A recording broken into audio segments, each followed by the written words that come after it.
Good morning, guys. Welcome back, my people. This is the Road to CA podcast. Maybe good afternoon, maybe good evening, whatever time you're listening to this. This is the show for aspiring chartered accountants to inspire, to inform, and to empower the difference makers of tomorrow. Today, we're joined by another CASA, but not any CASA. Somewhat of a celebrity, in fact, in the space. He has a passion for giving to young professionals, to giving them the tips and tricks and perspectives that he never had when he was a young professional. And this has actually led him to starting 2 Ways to Skin a Cat, the show for all those who seek professional mentorship, professional advice, where they chat everything business with these seasoned professionals. And it's just an amazing place where you can get a feel for what it's like to grow despite not climbing the corporate ladder. When he's not blessing the mic during the day, when he's Clark Kent and not Superman, his secret identity is that of a CFO. And he is a CFO of a tech I don't know if it's a startup, but we will chat about it, but a tech business in Cape Town. Additionally, he's an avid runner. He's an avid sportsman, currently training for his next ultra marathon. We can also chat about that. He's our resident CASA big brother, uncle in the professional world. We're joined by Uwais Asmal. Uwais, how are you? Alunga, I'm good. It's been a crazy month, but I'm happy to be here. Excited to have the discussion. Let's jump in. I'm excited because I feel like this is a conversation that's been manifesting for me for years. I mean, remember when I messaged you, when was it? Like 2022? That was the first time I messaged you on LinkedIn. I need to check. It's been a whirlwind since 2022. Yo. We're going to reflect on all of it. But as I said, man, I'm just so excited because you have been that presence that gets us a little bit more acquainted with that professional world as young professionals. But even for those professionals who are in the game, who have wetted their feet, you give these different perspectives. So I'm so excited to jump into your brain for a second, you know? Let's do it. Let's do it, man. Okay. This is what we do at the beginning of the Road to CA. We take it all the way back. Let's go rewind. Where did this whole CASA thing begin for you?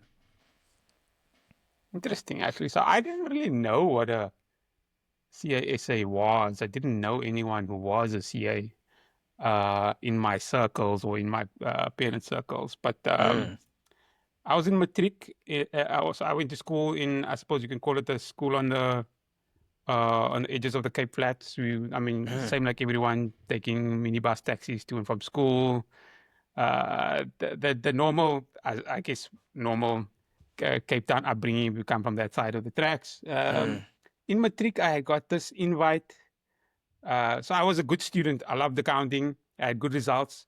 And KPMG was having this 3-day event. So they sent the top 2 accounting students from our school were invited. So we both went to this 3-day event. I didn't know what a CA was before then. They took us with to clients. They explained to us what it was all about. After the 3 days, that's what I was going to study. Like, I knew after that because I didn't know definitely that I was going to be a chartered accountant. All I knew was I liked accounting. This looked interesting. Let's take it. At least I know I'm going to study something interesting. Let's do that. Ironically, the person that also went with me also went to study. Did articles at the same firm. I think she's also quite a strong CA. I haven't spoken to her in a while, but interesting how a little bit of a drop in the pond makes such a big difference. Yo. So now you enter the CA environment, like a lot of us, with just that little tiny bit of knowledge of it. What unfolded when you found out about it? You said, I want to study that. What were those new paths that you found out? Because I know when I started as well, I thought there was only audit, for an example. What were those things that you discovered as you were pursuing the path? Be honest with you, I didn't discover anything. I studied a long time ago, and at that stage, I mean, I was lucky enough to get a bursary to study at university, and then it's just like, okay, you just need to pass. Okay, you need to get through this year. You need to get through the next exam. You need to get through this year, and you need to.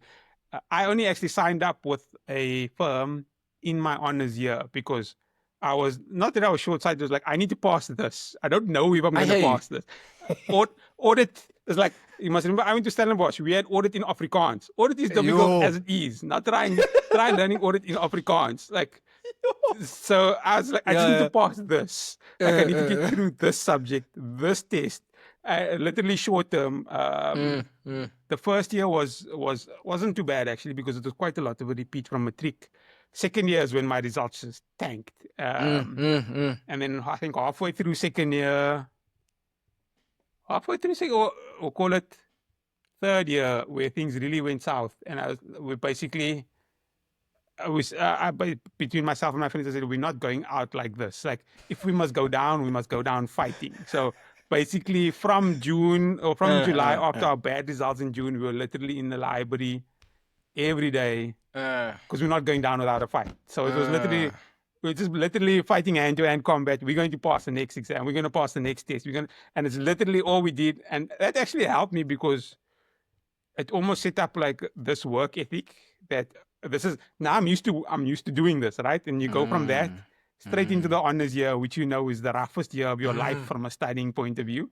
But I was already used to doing it every day, so so that helped a lot. And what happened was I passed my undergrad. I didn't get so at Stellenbosch. I don't know how it works at the university you studied, but at Stellenbosch, you need to get like 60 to get into honors, 55 to get into like a post-grad. And I got like 51 or 52 or something like that. So basically what they said was, if you want to get into honors, you repeat the year. And I was like, but I passed. Like, why? I passed.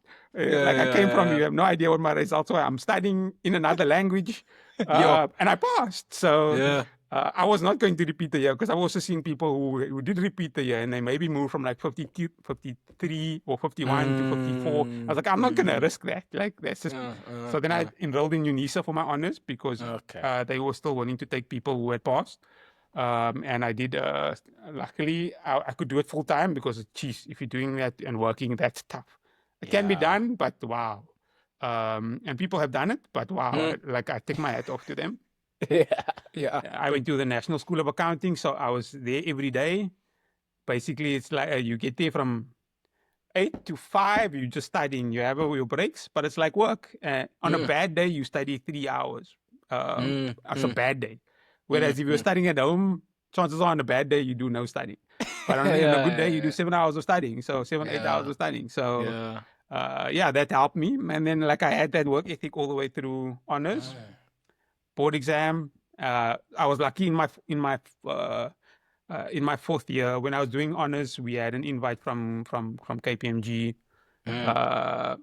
We met like a few people a few firms. And I went to interviews with a few firms. And then I was like, for some reason, I had forgot about those 3 days that I spent in matric. And when I saw them the first time and I was like, hold on, like you were the reason that I'm here in the first place. So I feel like I owe it to you to at least sign, so I signed there. And then I started at KPMG and articles, just to give me an idea, where are you currently? You're doing honors now, eh? I'm doing third year at tax. Third year. Okay, you're doing third year. Okay, so you still need to get to honors. Honors is rough, but if I can give you any advice on honors year, is like it needs to be done, right? But don't do it half-half, because if you do it half-half, you're gonna fail. Like simple. Or then you're gonna be like, I can't give up another year. So you go all in on your honors. You tell people, like, I'm sorry, I can't come to your birthday. I'm sorry, I can't come to this event. You can tell your family members, I'm sorry, I can't come to family events. When you have money and you're earning things later in life, you can buy them gifts and they'll feel better. Like, at that stage. Trust me, when you got a good job, like, don't sacrifice your honors here because you had to go to a family function. Like, please don't do that. Because then there's a massive difference between having an honors and not having an honors when you're going into the work environment. And I mean, so don't sacrifice, like, there's just 1 year that you just need to sacrifice. Just give it your, like, yes, it's rough, but give it your all. I'm very curious as to now you are outside in that professional world.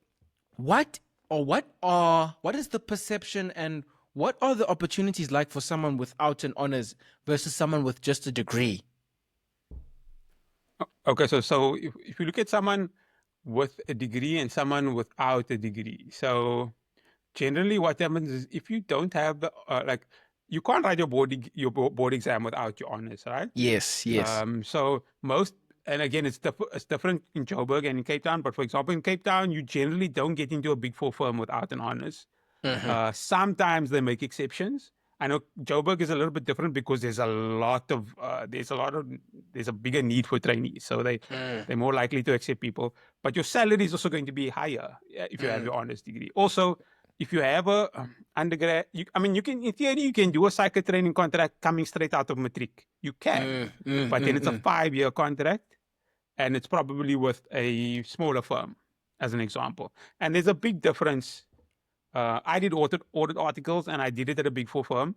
You can do it at a medium-sized firm. You can do it at you can do training outside of public practice, like in a bank or in an insurance company or in an asset management company. Now there's a lot more opportunities now. Back in my day, it was only generally at the banks, and they were generally in Joburg. But you can do that. You can even do it at a smaller firm that does accounting, and there's lots more opportunities now in terms of the. But the reason I chose a Big Four firm is because, in theory, that will always be on your CV, and perception matters. So wherever you are later on in life, if you've got any of those Big Four names on your CV, whether you're working in South Africa or you're working in the US or you're working in London or you're working anywhere, like, oh, okay, they have an idea of the quality of the work that you've done because you've worked at this Big Four firm that people know about. And that was my decision. And I'm not saying that you shouldn't work at a small firm. There's pros and cons to everything. That was just why I decided. And to be honest with you, I went to watch the first. You were probably very small at the time. I watched the first or the second Transformers movie, and you just see this plane flying over New York, and one of the shots like have this Big Four firm name. Then I was like, that's why. That's why. Yo, but that speaks so heavily to the brand. I think that is an important point to really stress, that you are gonna have a brand backing you. I think, like, even my brother, so he's training at a Big Four currently still, and he's only realizing now that when you say I'm at PwC, there's a weight to that. You know what I'm saying? Like, there really is a weight, because this is not just a South African operation. It's not just Waterfall. We're talking about a global institution. I mean, the fact that they can afford the Tower of Terror, the least for that is just like, whoa, So yeah, man, I guess that's important to factor in. Don't choose that just for that. I don't do it. So, like, if you like, my best friend, he went to a bank, and he's loved it. He's moved into different parts of the bank. Hasn't moved from the bank in 17 years. So he knew his personality. He knew he didn't like audit. So he was gone. He's like, I'm not even stepping into this. I'm going to. I mean, and you can go to a smaller firm. Like, you just need to make an informed decision that suits your personality. Okay, Sorry, I cut you off there. Not a problem at all. Not a problem at all. I love the tangents, and obviously your ideas. We're here for yours. So you had now not a very conventional route. Like most people, they go to the Big Four, they'll stay at Big Four for a little bit, and then maybe once they're done with Big Four, they go into like that industry that they want to. But yours was, like straight out of the Big Four, you started different things. Can you just walk us through that journey after you qualified? So when you you're in the journey now. So as a CA an accounting student and a CA, if you're doing a CA stream, your life is planned from the time you get out of matric until the time you finish your articles. You need to do this, and this. As soon as you finish your articles, there's no more structure. There's no more, this is what you need to do. So you need to kind of figure it out for yourself, right? And I think I was just like, I'm following the path. Like, we'll see how it goes. And then now we're at the end of the path. And now what? Like, okay. Like, so exactly. And I was actually, so I started working. So I finished matric when I was 17. So I started working when I was 21. So I qualified as a CA at 24. So now I'm this youngster going to jobs as a CA, and like chances are I'm like managing people who are like 40, and I'm like a 24-year-old. So that was always a little bit of like these old uncles and aunties need to listen to me. That's strange. So I was like, okay. But yeah, I didn't know what I wanted in life. I didn't know what industry suited me because I did audit. So the cool thing about doing audit is there's different clients, so you get to experience a whole lot. That's another benefit of audit is you get to go to different clients, so you learn different systems, and you're like, oh, I like this industry. I don't like. I like this. I like this. Cool, you like it, but you're not actually in the industry, so you don't unless you. There's some people who are like, I want to be an asset manager. And that's great. Like they will do what they need to. They'll go. But I was like, I don't know what I'm going to do. Like I'm a chartered accountant. That's what I wanted to do. But I'll figure it out. Like I don't know where I'm going to go. So I tried different things. I went to internal audit for a while. Internal audit wasn't for me. I went to another asset manager. That small asset manager, that wasn't for me. And then I went to a listed property company, and I enjoyed that. It was initially as part of Old Mutual. It's a listed property company, and I was there for 4 years. The thing with me is that I'm somebody who can't get bored. Like I must enjoy what I'm doing, and it must be interesting. Because if I'm not interested, you can, as soon as I'm in a place that I hate, like I start getting like I'm not a combative person. I won't fight. Like I'll say my say, but I'm not like you are like so. But then I'll start getting sick. Then my body will tell me this place is not for you. So my body is telling me like you need to find something else. Then I look for something. As soon as I feel it, so I'm not scared to try different things. I'm not scared to risk being unemployed for a month. But if I'm not happy, I'm not going to stick it out. And again, that's not to say that you should do what I do. Some people prefer the devil they know than the devil they don't, and that it comes down to someone's personality and their willingness to take risks. And I'm just someone who doesn't. You spend most of your life at work, and I just can't be miserable at work. It's just no, I can't. I don't mind working hard. I don't mind putting in late hours. If it's something I enjoy, it's something I'm interested in, we do it. Oh, and very interesting. You mentioned how you're not afraid to leave when you feel like it. So it's not like a thing of like do what you feel. It's a thing of, I think, knowing thyself. Like it's so I think it's powerful to know that, like, even your body, because your body has signals, just like your mind has signals with the thoughts that permeate it, but also your body is telling you, hey dude, you are sleep deprived. Hey dude, you are stressed out. Hey dude, you're not doing what you're meant to be doing, which is such a, like, I think a profound lesson. When did you start two ways now? When in the arc did that occur? That only happened towards the end of 2020. So I had worked for probably 13 years by then. I one of my former colleagues I was at Outsource CFO, which is a small advisory firm. It's also they've got a good articles program, and I was part of the starting that. One of my former colleagues is a marketing guy, and he was talking about branding and digital marketing, and I chatted to him quite a bit, and then I started learning about Gary Vee.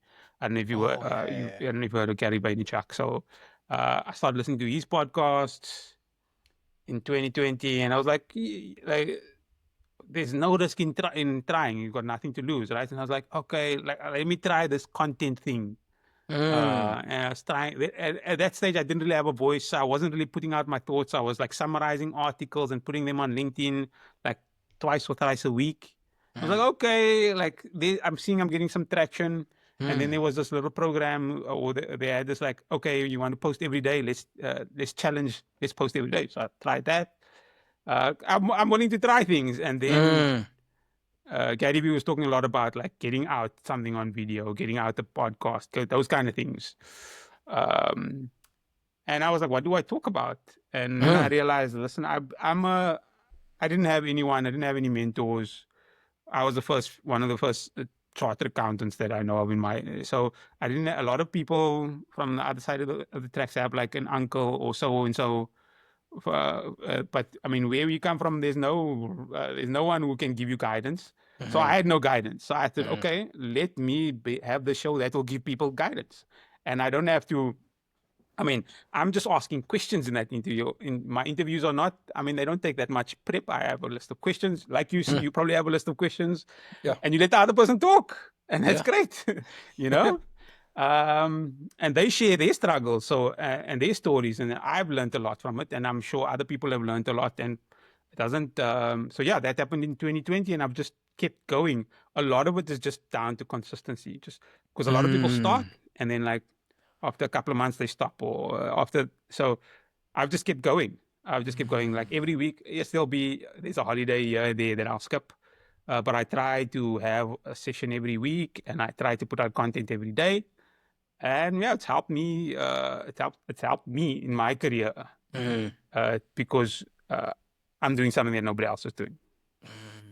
You're differentiating yourself. Um, can you share with me some of those salient lessons? Because now that you're on the other side of the mic, I'm the one asking the questions today. Can you tell me some of those salient lessons that have stuck? Because sometimes I think, like, especially as a podcaster, you have all these ideas flowing, and you're having all these ideas with people that you hear, but not everything sticks because not everything resonates. Not everything is as impactful in the moment. What has stuck? Could you just name like maybe 3 or whatever is those lessons that have stuck on the show? I mean, the biggest lesson for me is not actually. It's don't be scared to try things, and even like you say, like this won't resonate, but if you make a mistake, it's not really a mistake. It's like, okay, not a lot of people enjoyed this. You will learn something from that. And what I also used to be was like for example, sometimes some of my guests used to pull out, things happen, right? Life happens.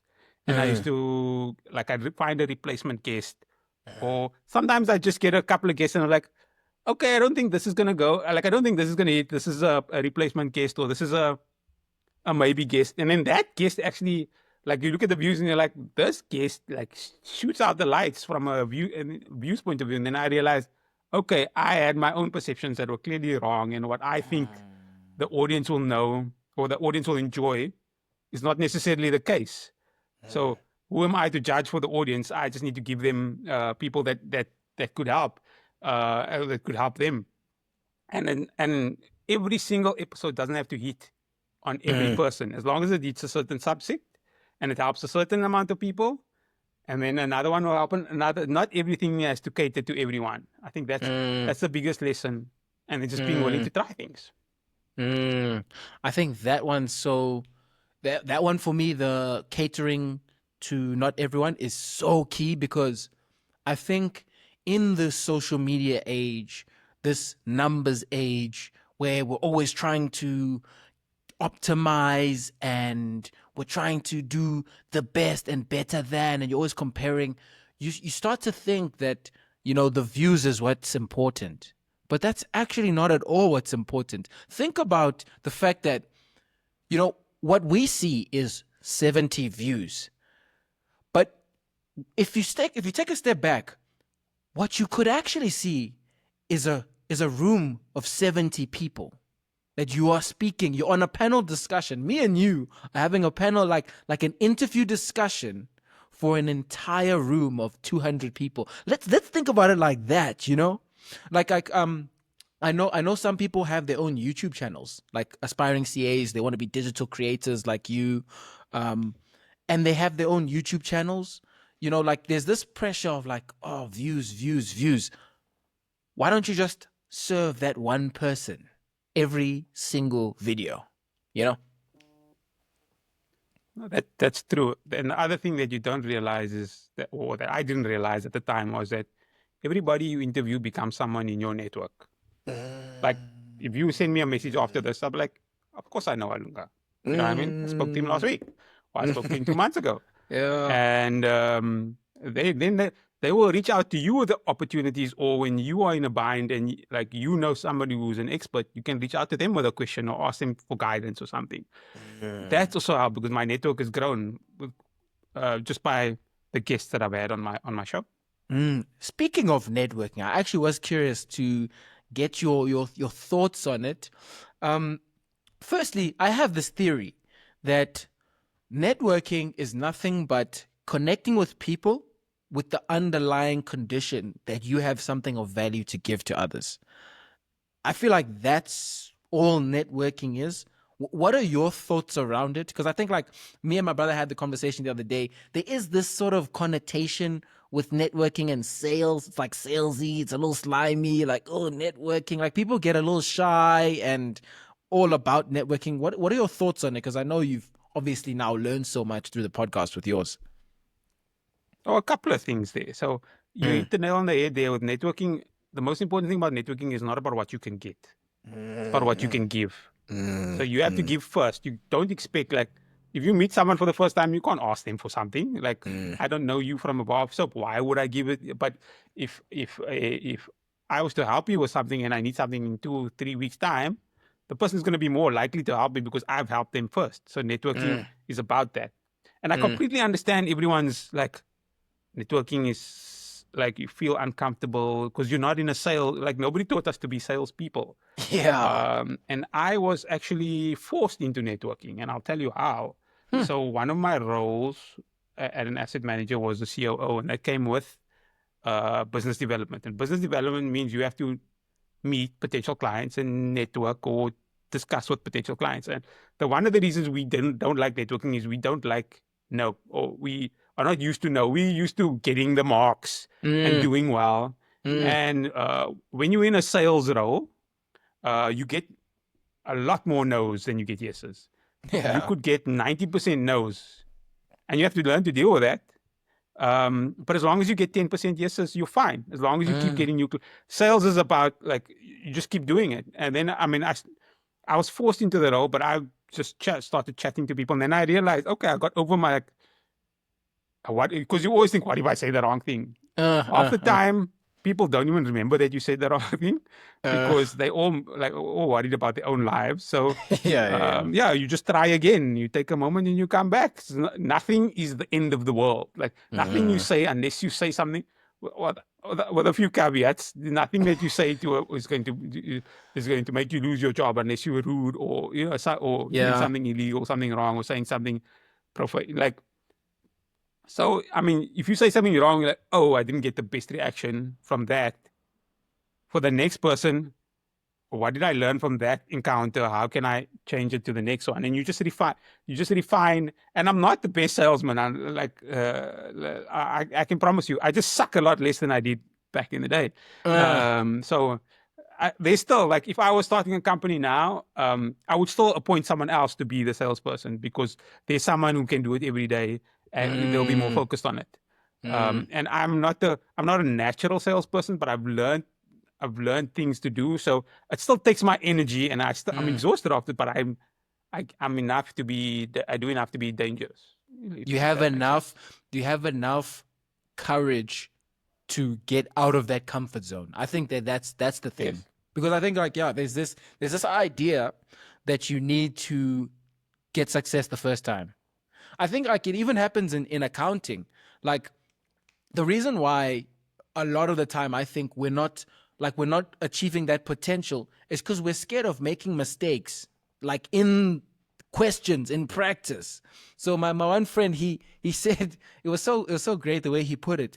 He says, so he's like doing his third time in accounting, so he knows some stuff, and he's starting to now uncover a lot of the secrets. He says the reason why us students don't like doing questions is because we don't like being shown that we're wrong, and so we don't do questions so that we don't see that we're wrong. So it's like it's this feedback loop that's just so toxic because, dude, you actually need to do the questions. You actually need to go out. You need to fail. You need to get it wrong in order to get it right. But we get that first part wrong. But I mean, it makes sense. If you think about it, everyone who's doing accounting came from, or 90% of the people who are doing accounting came from a place where they were doing, like, you've been doing well your whole life. And now all of a sudden, the accounting tells you you're not that smart. And you're like, oof, that's tough to deal with. You know what I mean? Yeah. When you move from 80s to 50s, it's like, wow, that's a bit of a punch in, or even less. Like, that's a punch in the face. You know what I mean? It's like, okay, I'm not as smart as I thought I was. So, I mean, and I was in the same trap. And one thing that like in that whole trying to be perfect, when I used to write my exams in like second year, I used to, because I'm trying to get the answer completely right, I used to run out of time. And then I'd get through like 60% of, I'd get through 60% of the paper, I'd miss out 40%, and you get like, and you wouldn't, so I wouldn't pass the paper. And then like, especially then I started learning exam technique, especially in honors years, like you need to get the most amount of marks in the time, and then you move on. Even if you're not done, you move on because you've got the most of you're chasing 1 or 2 marks at this point, and you're losing out on 20 marks because you're trying to get this one perfect. So you move on. You have to move on. Otherwise you lose out. On the networking, I also have this other idea around, you know the quote, it's not about what you know, it's about who you know, right? One thing that I'm learning, and that I'm sure you've experienced, is that even more than that, it's not about what you know, it's about who you know. But even more than that, it's about who knows you. And that actually leads me on to the question of what have been some of those opportunities, some of those stories that building your personal brand have actually attracted in your life? So you're 100% right. It's about who knows you. But you also have to put in the work. Like, it's not like, oh, I know this person and it's going to be the answer to all my prayers. You have to have the drive, and you still have to push for what you want. And I'll give you, there's quite a few examples. So I'm the CFO of a tech startup, as you mentioned. The only reason that I was connected to this company was that somebody that I had interviewed the year before was a venture capitalist. And I just found him on LinkedIn. He had reached out, and I said, "Hey, can I interview you?" No other reasons. And we had the interview. And like a couple of months later or a year later, he's like, "Hey, one of our portfolio companies is looking for a CFO. Are you interested?" They don't want to go to a recruiter because recruiters cost money, right? And as a startup, you're trying to save money. So I would never have had that intro or that reference if I didn't interview him on and I didn't interview him with the aim of, listen, I want to get a job from you. We were just having a conversation because I thought it would be an interesting guest for people to know about venture capital. And my also doing the content in my previous role, the bigger my brand grew, the bigger the company's brand also grew. So luckily I had leaders who were forward thinking and were willing to let me do my thing, because they realized, okay, like you might say something that might not necessarily fit with our brand, but his brand is growing, and his brand is growing is also growing our brand. So they gave me a wide berth. So I got promotions. Obviously, I did the work, and I did what was needed of me on a day-to-day basis. But that exposure makes me more marketable, and it gave me more opportunities than anybody else who maybe wasn't putting out content, who's just only who's not networking, who's only networking with the people in their own organization. And crazy, you interview someone, how insane, and they give you a job. Like, imagine if so obviously you've done so many, but I mean, I like this rule by this like sort of principle by this internet entrepreneur. His name's Alex Hormozy. He has this thing called the rule of 100. And so he believes that if you're looking at different games, and one that's very clear is content, right?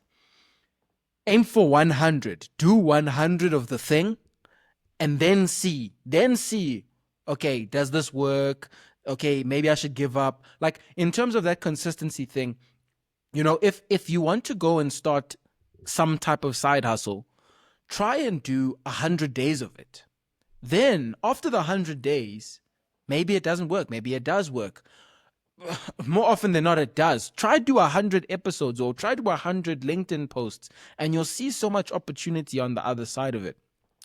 On that LinkedIn point, I pulled out some interesting quotations that I would like for you to elaborate on, because now you've started to share your ideas, and I think your ideas are so valuable for young professionals. So, obviously you're comfortable with this since you post them, but I think some of the ideas would be so valuable for us to explore as well. So I'm gonna shoot.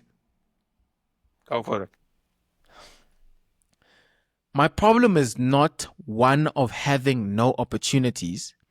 My problem is not having the time to properly pursue opportunities that I find interesting. If you are in a position where you have time, make the most of it.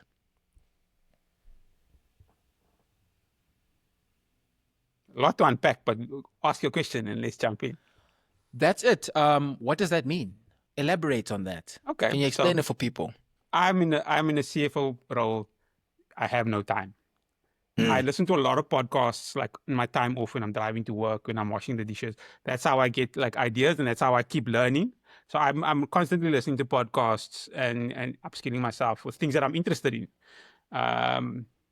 But I don't have the time to start like a side hustle, or I don't have the time to start a business and see how it grows, because my time is just taken. Like, so I have to look for things that don't take a lot of my time. Maybe that's investing my money, or things like that. I don't have the time to let's say take a coffee shop or something like that, because this is the role that I've got, and I need to do this work.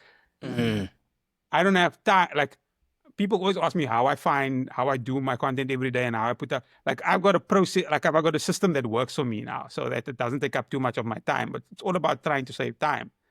If I was in a position where I was in varsity and I had time still, like, you're not studying the whole day 24/7, right?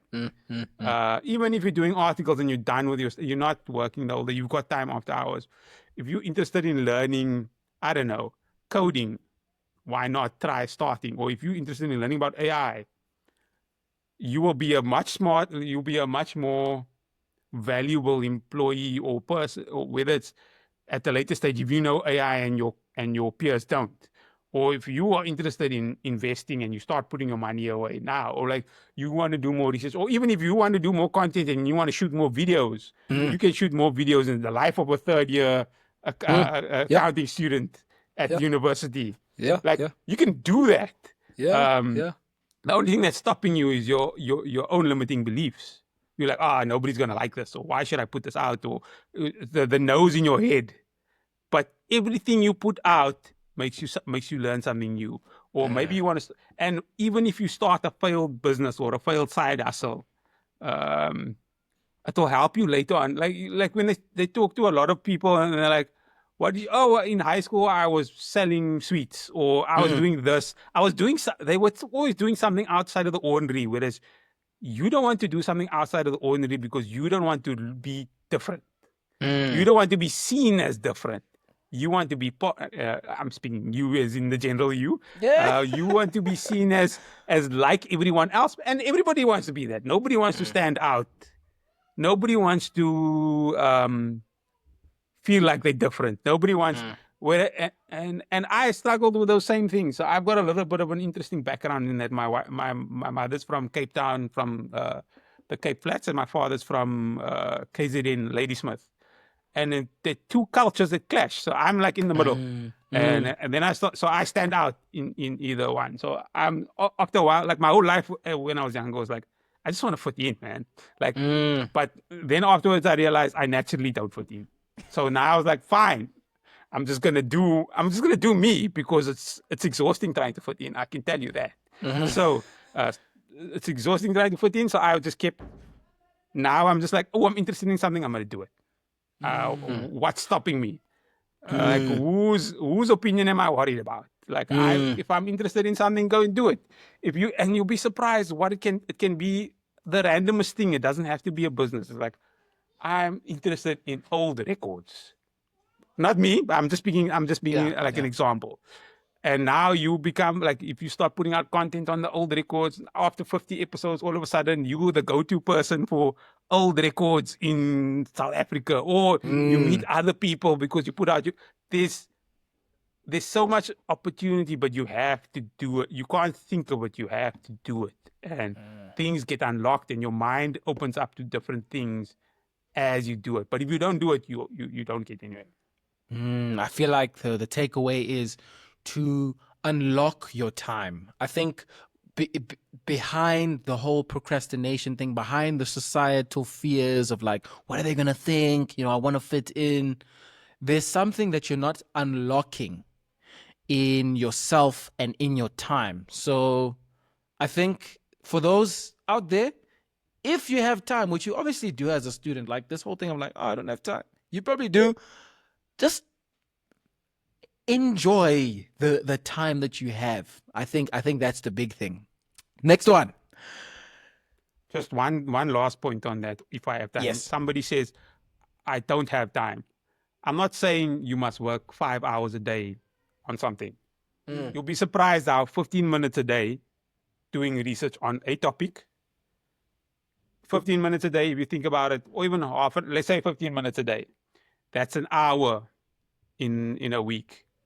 If you think about that, that's 52 hours in a year, right?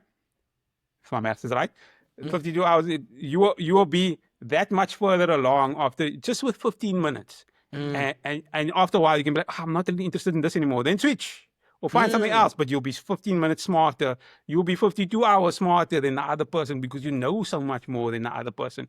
You don't have to sit. I'm not saying sit for 4 hours every day and do something. I'm saying start with 15 minutes, start with 30 minutes. Test it out and see where you go. There's this thing called the 20-hour rule. So this guy, Josh Kaufman, he's a great author, and he did all these experiments and found that most people don't actually want to get to that coveted 10,000 hours mastery, right? Most people don't want to become masters. Most people just want to be good at something. And so he actually found that 20 hours is that time. So it's not even, you don't even have to do it for a whole year. You could do it just for 20 weeks, 15 minutes a day, 20 weeks. And that's like, what? Oh, my math. 5 months. Like 5 months. You see, I need a calculator to do this. Like, so, like, it's always on the side of a little bit of effort. I love that. Okay, next quote. The older I get, the more I realize that some adults are just big kids.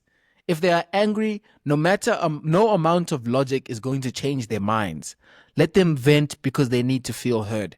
Perhaps approach them when they are more level-headed. Sure, this sounds interesting.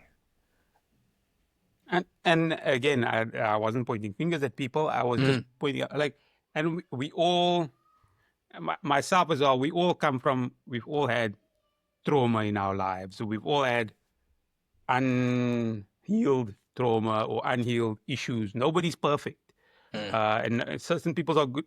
And it takes a lot of like self-healing to get over certain things. And not everybody does. And it's not, some people, everybody's got a different personality. Some people are quick to respond in anger and some people are drawn in. And that's just because people are different. But what I was trying to say is there's no point trying to talk logic to somebody who's upset. Doesn't matter how much logic you throw at them, they are upset. So because you're moving from your logic brain to your animal brain and you're angry. So you're not going to convince anyone that they are wrong if they are not in a state to receive what you have. Obviously, you also have to communicate that in a way that's palatable. You can't say, "Hi, you are wrong." If you make someone feel stupid, don't expect them to listen to you. And like, yes, it's sometimes like things are petty, man. Like sometimes people get angry for petty things. Like, Yeah. really. And a really interesting book is How to Influence and Influence People by Dale Carnegie. If guys, Love that book. if you've heard this book cited somewhere or you hear it all around, I promise you it's not just hype. It's not Read the just book. But read the read the book. book. Read the book. One of the principles, one of the fundamental principles of how to deal with people is do not condemn, criticize, or complain. And it's like, so it's rooted in this. People don't listen to you if they are angry, if they're in that emotional brain. They're just not susceptible to any type of reason. So no, that's like in my head, it's obvious, kind of thing. It is, but I mean, sometimes you need to be told. It's sometimes like things delivered with a spoon of honey are a lot more acceptable than things delivered in a sour manner. That's from the And book. sometimes, oh, I can't even remember. I read it so long ago. But like Yeah. sometimes, like you'll be surprised what you can get just by being nice. If you go to the like I mean, sometimes I test these things out. Like you literally go to the grocery store when you pay, and you smile at the person who's doing your groceries. You'll see your interaction is totally different from if you have a sour face. They're going to have. It's just the energy that you portrays onto them. If you smile at them, they're more likely to be nicer to you. They're more likely to be like, oh, this. If you want something, you have to portray it. You can't come in with like, oh, and expect other people to be happy to see you. So yeah, One of the principles in the book is begin in a friendly way, which I think is exactly what you're talking about. Come with a smile. Another principle is smile. That's another thing. But beginning in a friendly way, it's the way to people's it's the way past people's sort of defense mechanisms, because everyone has that. Especially out in a social environment, people are having their guards up. And the moment you smile, the moment you smile, the moment you begin in a friendly way, it says, okay, this person's maybe not a threat. And so then they'll also reciprocate and they'll be with you. They'll do the dance. Okay, last quote, last post. Just because someone you respect, and I love this one, disagrees with you, does not mean you are wrong. They are speaking from their perspective and their experience.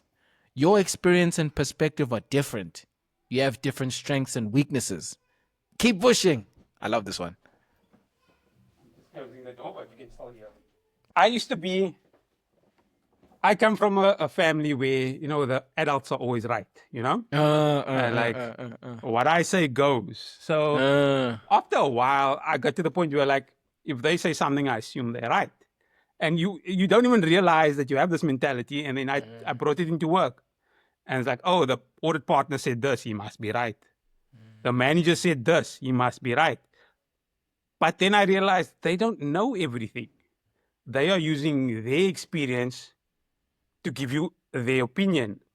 And they may have positive points, but they don't know you like you know you. So from their point of view, this might not work, this idea that you've explained to them or your argument. And they are right in their context, but they don't know that you put in all the hours or you've already met with this or you have a better work ethic that they expect than they're expecting.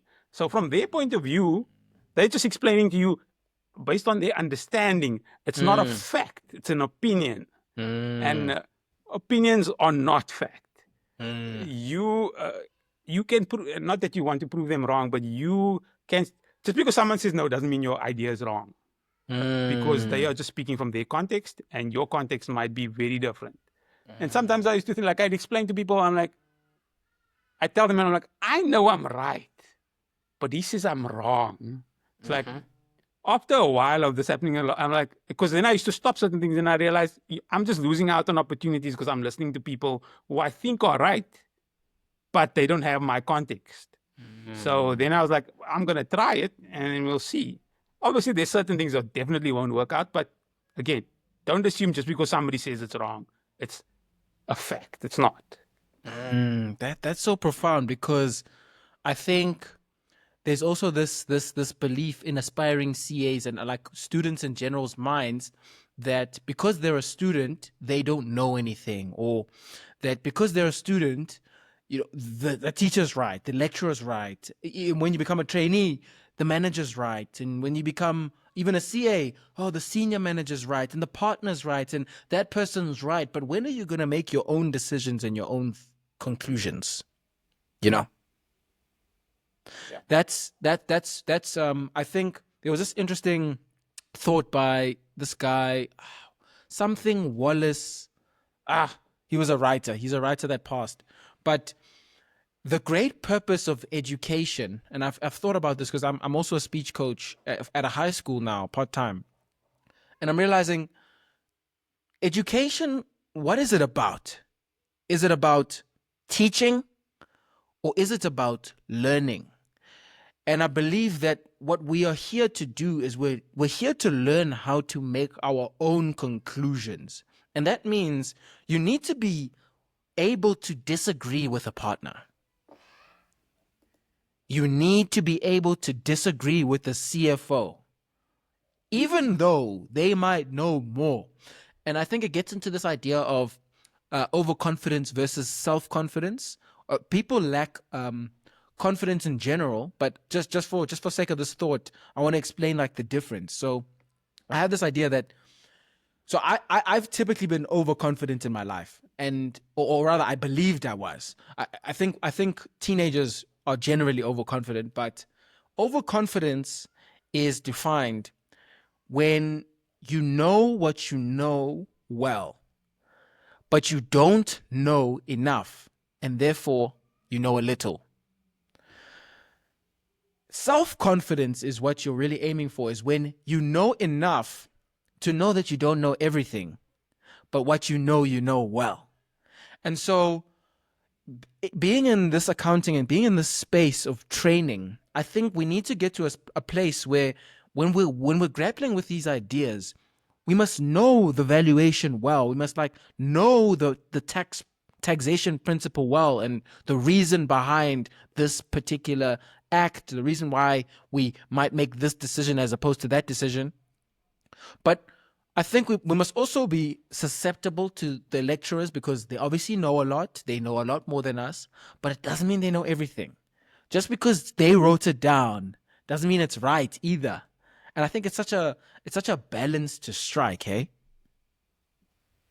Yeah, 100%. And it's the same reason if you think of lawyers in a court, people who studied for years and yet they're still arguing about certain things. That means that not one person is right. Yeah, sure. That's a profound one as well. Okay, Uwais, goodness gracious, you've blessed us today. If now let's quickly look into the crystal ball, right? The crystal ball of the road to CA. Nah. And we can see within the ball Uwais from first year, second year, maybe even high school, right?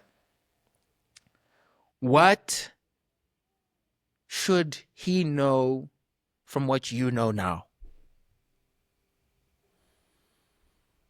I guess you will figure it out, because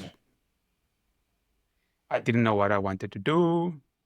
I didn't know who I was. I didn't coming from two worlds. You always trying to figure out what your identity is and where you belong. And I would just say you will figure it out. It's like you don't know. Yeah, don't worry. Just keep doing what you're doing. You'll figure it out. Man, you'll figure it out. You'll figure it out. I promise you. He's telling you. He's you in the future, dog. Listen. Guys, if you have not already, please follow this, subscribe, because this is definitely going to come out on YouTube. Man, Uwais, this was an absolute pleasure. I feel like it was part one. But in any case, I hope it does not end, but that it begins in CASA. Uwais, thank you so much, man. 100%. Yeah. Thanks for having me.